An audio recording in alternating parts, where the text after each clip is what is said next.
I'm Robin Moreno for Howdini.com. If you're looking to buy a home, your first question is likely to be, what can I afford?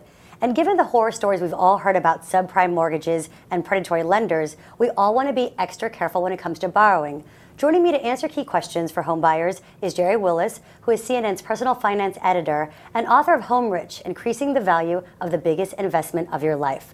Welcome, Jerry. Hi, Robin. Great to see you. First off, how can I figure out how much house I can actually afford? You know, it's not that hard. You really only want to spend a third of your income, your gross income, that's before taxes, on housing. But it's not just the mortgage you have to worry about. It's also insurance, it's the cost of maintenance, and it's cost of taxes. So that's a very big bill at the end of the day. You really need to sit down, do the calculation, make sure you've got the numbers right. Okay, so now I'm looking over my numbers, and you know what? I'm in good shape. I actually have more than the 10 to 20% that I need to put down. Should I go ahead and put that down?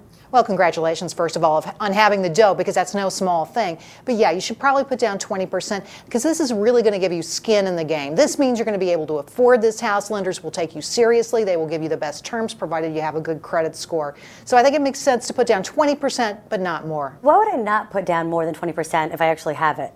Well, okay, think about it. If you're buying a new house, and maybe you're doing it for the first time, you're going to find that you have other costs that you didn't expect. I can't tell you how many first-time home buyers have come to me and said, oh my goodness, the furnace went in the first month, I had to repair the roof. You know, it's happened to me. So you want to be sure that you have a lot of money on hand, or some money on hand, when you get that new house, in case the worst happens and you really have to put some money out for a fix, some kind of improvement.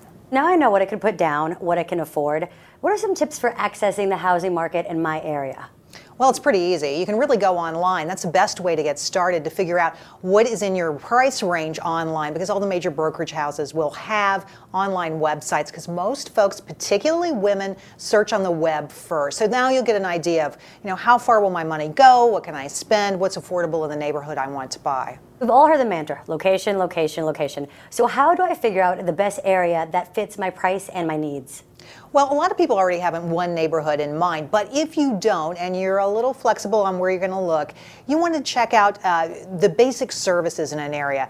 Are there malls nearby? Are there dry cleaners nearby? Is there a place to go grocery shopping? You want those things really close to your house, just so that it's an easy place to live. I know this sounds like really obvious, but some people get stuck in an area where there are no services, and it's really painful. Remember, at some point, you're going to sell this house, and the people who are buying it will want to be close to services as well. What if I wanted to sort of get in an area that's up and coming? Do you recommend that, or again, it's all about the services? You know, in this market, you don't have to worry about that, because guess what? Houses are on sale, and houses are even on sale in very good neighborhoods. At this point, you don't have to go to an emerging neighborhood and take the risk that it's not going to become popular, that it's not going to catch on. Okay, so this bad market is actually good for many people. This bad market is great for buyers right now. Look, if you have been off to the sidelines because you couldn't afford housing, now is the time to really start thinking about looking hard, because prices are coming down, and it's really a good time to get your money together and get in the marketplace and start asking questions. So many people have been kept out of this marketplace by high prices, but now is the time to get involved. Thank you so much, Jerry Willis, for good information and opportunities for potential home buyers. Thank you. And this is Robin Moreno for Howdini.com.